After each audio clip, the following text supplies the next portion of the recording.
안녕하십니까. 신의 한수의 신혜식입니다. 지금 바른정당은 붕괴 일보 직전에 가 있는 것 같습니다. 손학규의 독재 체제를 굳히려다가 오히려 망하고 있고요. 또 문재인은 조기 레임덕이 온 것 같습니다. 벌써 대권 얘기가 지금 심심치 않게 나오고 있습니다. 이와 관련해서 전옥현 전 국정원 제1차장님 모셨습니다. 안녕하십니까. 안녕하십니까. 예, 손학규 자신이 이제 하고 싶은 대로 해보겠다 맘대로. 근데 힘이 다 떨어졌지 않습니까? 근데도 불구하고 저렇게 고집을 부리고 있습니다. 예, 이제 본인이 얘기한 대로 그 당직을 오늘 전격적으로 임명했어요. 네. 그래갖고 전부 초선 비례대표들로 꽉 채운 것 같습니다. 네. 그래서 이제 사무총장에는 임재훈, 지난번에 그 임재훈 의원이 될 거라고 얘기가 있었잖아요. 네. 얘기됐고, 그 다음에 정책의장에 최이배 의원이 됐고요. 그 다음에 공석했던 수석 대변인에는 역시 초선 비례대표인 최도자 의원이 선임이 됐어요. 근데 문제는 뭐냐면 이미 지난주에도 최고위원회 열려가지고 이 당직자 이렇게 임명하는 것은 무효다. 예, 그리고 반드시 손학규 현 대표에 대한 전 의원들 투표를 통해서 다시 재신임 여부를 결정해야 되겠다. 이런 얘기를 했거든요. 네. 예, 그런데 이거를 이제 강행했어요. 강행했다는 얘기는 결국 뭐냐면 손학규 대표가 얘기했잖아요. 내가 왜 그냥 물러나냐. 이 패권주의에 당당히 맞서서 내 길로 가겠다. 마이웨이 딱 선언했거든요. 예. 그런데 지금 미안한 얘기지만 손학규 대표가 지지 기반이 별로 없잖아요. 그렇죠. 최고위원회에서도 숫자로 따져도 밀린다고 그래요. 그렇다 본다면 과연 손학규 대표가 이렇게 이게 노욕을 부린 걸로 볼 수밖에 없고, 이렇게 되면 결국은 현 지도체제의 수명만 짧게 하고, 그러니까요. 또 그다음에 국민의 실망, 그리고 바른미래당에 대한 이 비판이 더 고조될 수밖에 없다. 결국 이럴 거야 없을 정도로 지금 다 많이 일어났는데 네. 정말 이제 해산의 길로 가는 게 아니냐, 그런 저는 생각을 할 수밖에 없는 것 같습니다. 그러니까 이제 막바지 발악이라고 그럴까요? 손학규 대표의 막바지 발악. 예, 초선들 말 잘 듣는 사람들로 이제 임명을 하고 자기 친정 체제를 굳히려고 하지만 힘이 다 빠졌는데 그게 되겠습니까? 이제 손학규는 떠나야 될 상황이 된 것 같아요. 예, 그렇습니다. 왜냐하면 상식적으로 누가 보더라도 원내대표하고 정책의장은 한 패키지로 가잖아요. 네. 그러니까 당연히 원내대표, 아무리 손학규 대표하고 의견이 다르다 하더라도 원내대표의 뜻을 그래도 어느 정도 반영하고 안 하고를 떠나서 얘기를 들어보고 해야 되는데, 지금 오신환 대표 같은 경우는 아주 정면으로 반발하고 있어요. 왜냐하면 정책위원회의 경우에는 원내대표하고 같이 가는 것이 당헌 당규상 해석해봐도 맞다. 네. 근데 자기 말 한마디 안 듣고 이렇게 이 정책의장을 임명한 거 인정할 수 없다. 바로 반기를 들고 나섰어요. 이런다고 본다면 과연 임명된 이 최이배 의원이 정책의장 할 수 있겠습니까? 그리고 정책의장이 무슨 안을 갖고 오면은 오신환 원내대표가 그거 인정하겠어요? 그러면 당이라는 게 뭐예요? 의회 내에서 의정 활동을 하는 중심 역할을 하는 게 당인데, 네. 이렇게 말하자면 선수가 사공이 둘인 거예요? 사공이 둘이면 배가 산으로 올라가지 바다에서 제대로 항행할 수 있나요? 그렇죠. 이거는 좌초의 길로 이미 배는 떠났다. 이제 언제 어떤 모양으로 좌초에서 이게 난파선이 되느냐, 요것만 남았는데 참 안타깝게 그지 없고요. 이 대표의 정치적인 그런 그 위상이라고 하는 것은 그야말로 국민들이 생각하는 것 때로는 갈 수 없더라도 그래도 반의 반은 가야 될 거 아니겠어요? 반의 반은 가야 되는데 반의 반은 그만두고 지금 완전히 지금 국민들한테 불신만 지금 받고 있다. 저는 그런 생각이 듭니다. 예, 그러니까요. 이렇게 이제 손학규 바른정당이 무너지고 있고 붕괴 일보 직전에 와 있는데 여권도 마찬가지인 것 같아요. 벌써 조기 레임덕이 왔는지 다음 차기 대권은 누구냐 싸움이 벌어지고 말이죠. 내년 총선에 어디 가느냐에 따라서 대권에 다가간다. 뭐 종로 싸움도 지금 치열하게 벌어지고 있습니다. 예, 제가 보기에는 이제 차기 대권 문제하고 그다음에 이 유력 대선 주자들 어디로 출마할 것이냐 이런 얘기가 나오는 것이, 어떻든 여론조사 기관 그동안에 쭉 보면 지금 민주당은 빠지는 추세, 네. 한국당은 올라가는 추세잖아요. 추세죠. 위기 국민에 와 있다고 느끼는 거예요. 그래서 이 후보들을 빨리 띄워가지고 말하자면 여론조사 기관들도 좀 많이 이 압박이든 뭐가 됐든 간에 뭐 조작이 됐든 좀 달라지고 있잖아요.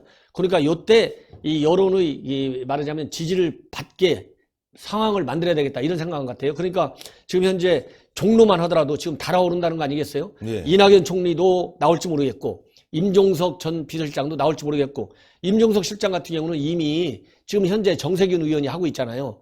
정세균을 만나갖고 내가 총리로 이사 가겠다 이렇게 얘기를 했대요.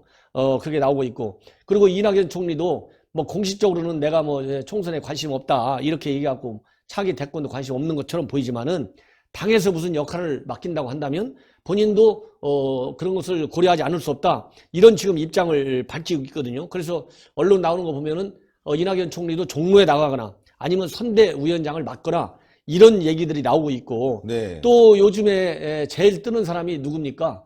양정철 민주연구원장이 뜨고 있잖아요. 왜냐하면 양정철 이번에 민주연구원장은 그동안 현 정부 들어섰을 때 중요한 요직을 맡으라 해도 나는 안 맡겠다 이렇게 해갖고 일단 이 관 주변에 없다가 이 민주연구원장을 맡고 나니까 지금 양정철 원장 같은 경우 지금 유시민이라든가 조국 이런 사람을 대상으로 해가지고 다음 대선에 나가야 되는 거 아니냐. 그리고 벼슬을 했으면 뭔가 헌신을 해라 이렇게까지 지금 나오고 있거든요. 이 얘기는 결국 뭐냐, 벼슬을 한 사람이 유시민 지금 전 의원이잖아요. 보건복지부 장관 나고 40대 이 정도로 그 유능한 사람이니까. 그리고 유시민 지금 현재 노무현 재단 이사장 같은 경우에는 본인이 차기 대권 주자 여론조사에는 빼어달라 이렇게 의도적으로 얘기해가지고 여론조사에 잘 안 잡히고 있어요. 그런데 유시민 전 장관에 대한 지지는 상당수에 있을 거라고 하는 것이 일반적인 평가거든요. 그러니까 이제 유시민을 자꾸 이제 등 뒤에서 밀어가지고 유시민을 띄우는 작업을 하는 것 같아요. 하는 것 같고, 그리고 이제 조국 수석도 여러 가지 비판을 많이 받고 있고, 우리 자유한국당의 경우에 이제 사임을 시켜야 된다 이런 강력한 주장이 있는데도 불구하고 지금 이제 장수를 하고 있잖아요. 이렇다고 본다면 조국 수석도 부산 지역에서 출마하거나 아니면 차기 대권 주자로 관리하는 거 아니냐, 이러한 세간의 평가가 있는 상황에서 양정철 민주연구원장이 조국 수석과 유시민을 묶어가지고 차기 대선과 구도와 관련해서 이렇게 언급하고 나오니까, 이렇게 되면은 이제 생각보다 총선 국면과 함께 차기 대권 주자들의 움직임이 이제 상당히 강하게 수면 위로 튀어오르는 거 아니냐, 이런 생각이 듭니다. 예. 말씀대로라면은 문재인은 지금 원하지 않고 있는 상황에서 지금 벌써 이제 대선 상황이 벌어졌습니다. 뭐 누가 나가냐, 뭐 누굴 내보내야 된다, 이렇게 내년 총선에 누가 나가야 된다, 뭐 이런 식으로 말이죠. 문재인 참 조기 레임덕이라고 해도 과언이 아닌 것 같은데요. 예, 그렇습니다. 어쨌든 간에 양정철 민주연구원장이 이렇게 구체적으로 특정 인물을 지적을 했잖아요. 예. 유시민, 조국 대선에 나가라. 예. 이렇게 얘기하면은 양정철 원장은 누구나 잘 알다시피 문재인 대통령의 가장 최측근 신복이잖아요. 예, 그렇죠. 그럼 이 사람이 그 청와대 의견 떠보지도 않고 예. 그냥 무턱대고 얘기했겠느냐. 예. 그 정도로 신중하지 않은 사람이냐. 그렇지 않거든요. 예. 굉장한 전략가고, 그렇기 때문에 내년 총선에서 민주연구원이 역할을 해가지고 지금 떨어지고 있는 민주당 지지율 보고, 그리고 정부 여당의 실정에 대한 국민들의 비판 분위기를 보면 내년 총선에서 굉장히 민주당이 불리할 거라는 게 일반적인 생각이잖아요. 예. 이제 그런 어려운 선거를 사전에 막아낼 그러한 묘안을 짜내라고 지금 양정철 민주연구원장이 갖고 이제 총선 모드로 들어갔는데, 이렇게 누가 대선에 다음에 나오는 게 좋겠다 이렇게 얘기한 것은 청와대가 어느 정도 교감이 없고서는 그렇게 쉽게 경솔하게 할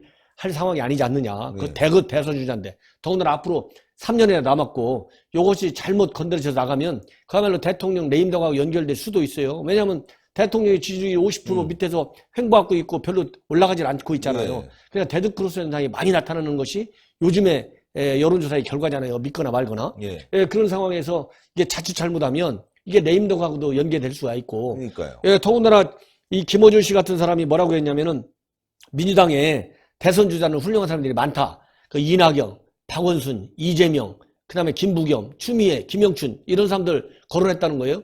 그러면서 이렇게 훌륭한 사람들이 많이 있는데 누가 더 좋으냐, 유시민이 좋으냐, 조국이 좋으냐, 그러니까 유시민 이사장이 못 알아들은 걸로 하겠다. 이거 기분 나쁘다는 얘기 아니겠어요? 못 알아듣는 걸로 하겠다.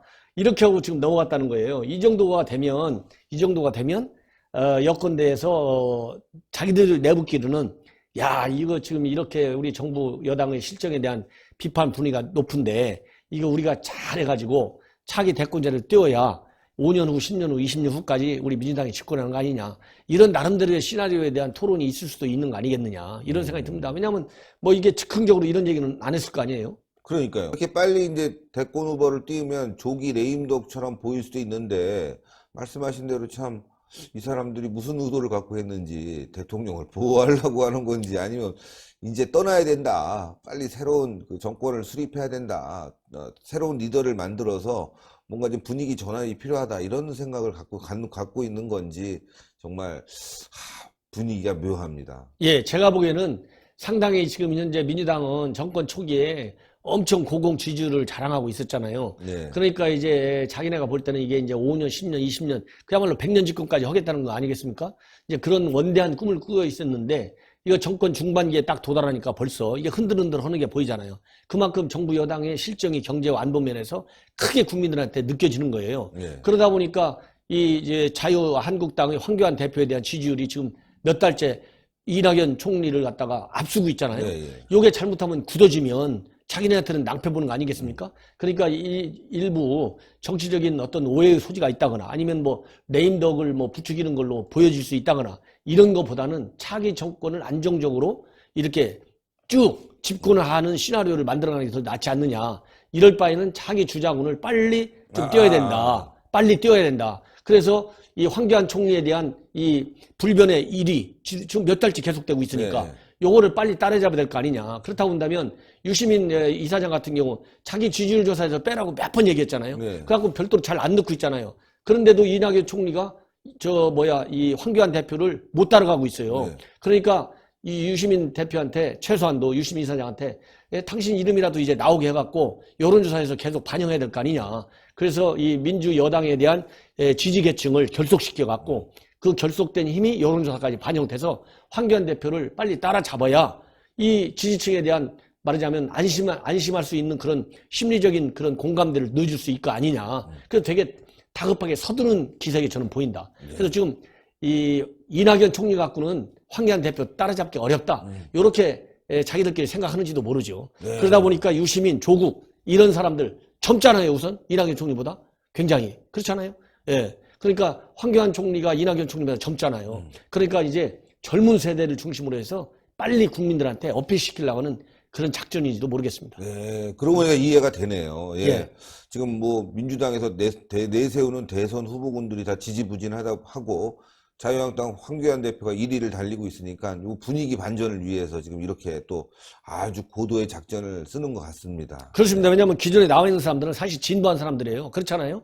다 뭐 뭔가 좀 이렇게 산뜻한 맛이 없잖아요.